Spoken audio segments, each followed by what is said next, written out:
Hello everyone, welcome back to my channel. কেমন আছো সবাই? তোমাদের কথা দিয়েছিলাম যে খুব তাড়াতাড়ি চলে আসবো নেক্সট ব্লগ নিয়ে। তো দেখো, জাস্ট 3 দিন হয়েছে তোমাদের জন্য কিন্তু আবার ব্লগ নিয়ে চলে এসেছি।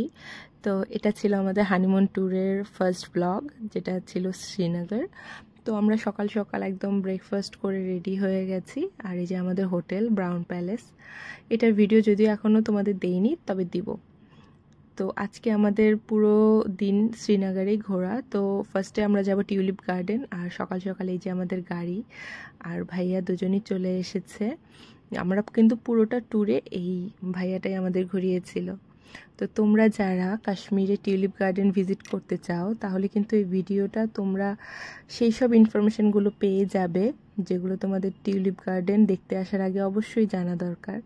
সো ভিডিও স্কিপ না করে তোমরা দেখতে থাকো, আশা করছি তোমাদের হেল্প হবে। তো আমাদের যেহেতু হোটেল ছিল ডাল লেকে, এখান থেকে টিউলিপ গার্ডেন 7 কিলোমিটার। তো আমরা এই সুন্দর ডাল লেক দেখতে দেখতে একদম সকাল সকাল পৌঁছে যাই টিউলিপ গার্ডেনে। আর ডাল লেক কিন্তু শুনতে লেক মনে হলেও এটা কিন্তু বেশ অনেকটাই বড়। তো পুরোটা টাইমই এরকম তোমরা ডাল লেকই দেখতে পাবে যাওয়ার টাইমে টিউলিপ গার্ডেন। তো টিউলিপ গার্ডেনে এই যে পার্কিং এরিয়া বিশাল ছিল। এখানে অনেক অনেক গাড়ি পার্ক করা যাবে। তো এখানে পার্ক করার পরে আমাদের মোটামুটি 1 কিলোমিটারের মতো হেঁটেই যেতে হবে, যেখানে কোনো গাড়ি অ্যালাউ না। আর যেতে যেতে এরকম তোমরা গেট পাবে। এটা ছিল গেট নাম্বার 2, বাট আমাদের ঢুকতে হবে হলো গেট নাম্বার 1, যেটা হলো এন্ট্রি গেট। আর সবচেয়ে সুন্দর ব্যাপার হলো এই পুরোটা রাস্তাতে তোমরা এত সুন্দর সুন্দর গাছ দেখতে পাবে। শুধু এই রাস্তাতেই না, তোমরা পুরোটা কাশ্মীরেই এত সুন্দর সুন্দর গাছ দেখতে পাবে। ধরো একটা রাস্তা যেখানে 10টা গাছ আছে, 10টা গাছই 10 রকম। তো আমার তো ভীষণ ভীষণ ভালো লেগেছে। আমি তো বারবার ছুঁয়ে ছুঁয়ে দেখছিলাম গাছগুলো। আর এই যে গেট। আর সকালে আসার জন্য আমরা তেমন একটা ক্রাউড পাইনি। তো এখানে এন্ট্রি ফি ছিল হলো অ্যাডাল্টের জন্য 75 রুপিস, আর চিলড্রেনের জন্য ছিল হলো 35, আর ফরেনারদের জন্য ছিল 200। আর এই গার্ডেনটা কিন্তু হয়েছে হলো 2007-এ। এটার আসল নাম হলো Indira Gandhi Memorial tulip garden. তো তার আগে কিন্তু এটার নাম ছিল হলো সিরাজবাগ। আর এই টিউলিপ গার্ডেনে প্রতি বছর প্রায় 1.7 মিলিয়ন ফ্লাওয়ার কিন্তু এখানে তোমরা দেখতে পাবে। আর এই যে টিউলিপ দেখতে পাচ্ছ, এই টিউলিপগুলোর কিন্তু এক এক রকম নাম, মানে এটা কতটা সাইজের তার উপর ডিপেন্ড করে এগুলোর নাম হয়। যেগুলো ধরো স্মল সাইজের সেগুলোকে বলা হয় হলো অ্যাড্রেম, আর যেগুলো একটু বড় বড় সেগুলোকে বলা হয় হলো বিগ স্মাইল। এছাড়াও তোমরা এই যে এই ফ্লাওয়ারগুলো দেখতে পাবে, এগুলোকে ড্যাফোডিল, ডেইজি এইসব নাম। আমি যদিও ফ্লাওয়ার অত বেশি চিনি না, বাট ওখানে যতটুকু শুনেছি আর দেখতে পেয়েছি তো তোমাদের সাথে শেয়ার করলাম। আর প্রতি বছর কিন্তু টিউলিপ গার্ডেন ওপেন থাকে অনলি 1 মান্থের জন্য। এটা কিন্তু অনেকেই হয়তো জানে না বা বোঝে না, যেটা ধরো তোমরা জানুয়ারির দিকে জানতে পারবে। আর কোন টাইমটাতে ওপেন থাকবে মানে ডেটটা ওই ধরে রাখো, মোটামুটি মার্চের লাস্ট থেকে শুরু করে এপ্রিলের লাস্ট অবধি তোমরা কিন্তু গার্ডেন ওপেন পাবে।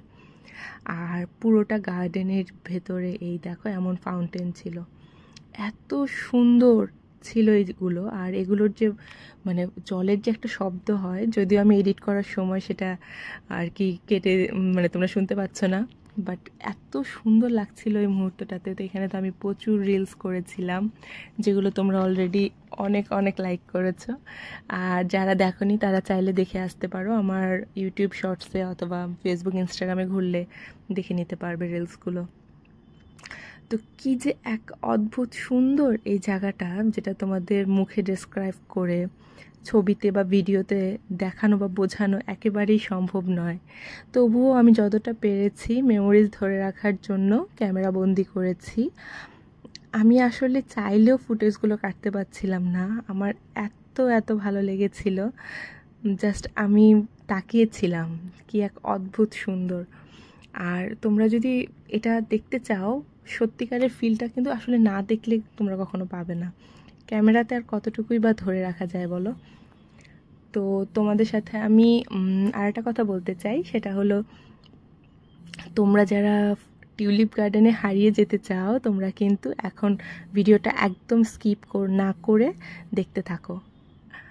তো এত সুন্দর। আমি প্রায় 2 ঘন্টার মতো ছিলাম টিউলিপ গার্ডেনে, বাট 2 ঘন্টায় কি মন ভরে বলো?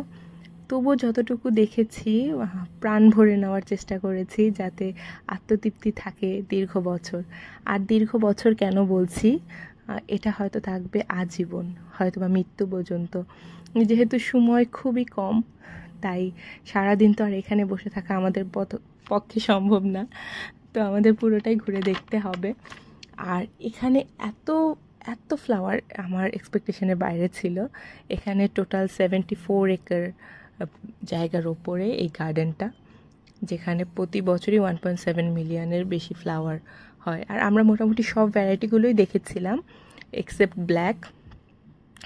আমরা যাওয়ার আগেই ব্ল্যাকটা ঝরে গেছে, কারণ টিউলিপ যখন একবার ফোটে সেটা মোটামুটি 10 থেকে 15 দিন পরে ঝরে পড়ে যায়।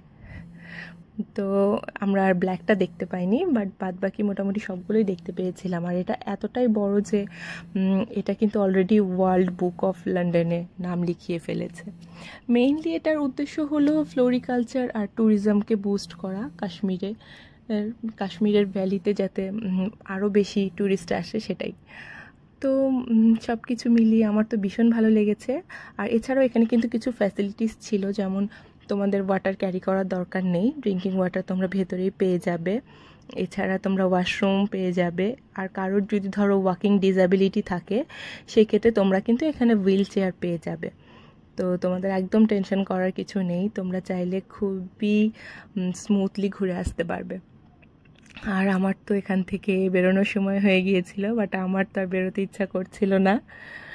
তো আমি চাচ্ছিলাম আর একটু সময় থাকি, কারণ এই তো বেরোলেই তো শেষ, তাই না বলো? কিন্তু কি করব, সময় তো খুবই কম, আর যেতে হবে পরের প্লেসগুলোতে। তো এই কারণে আর বেশি এখানে আমরা না থেকে বেরিয়ে যাই। আর তোমাদের যদি ভিডিও ভালো লাগে তো অবশ্যই একটু লাইক করে দিও। আর পরের ভিডিওতে চলে আসবে শ্রীনগরের সাইট সিনগুলো, তো পাশেই থেকো। আশা করছি তোমাদের ভালো লাগবে। Stay connected.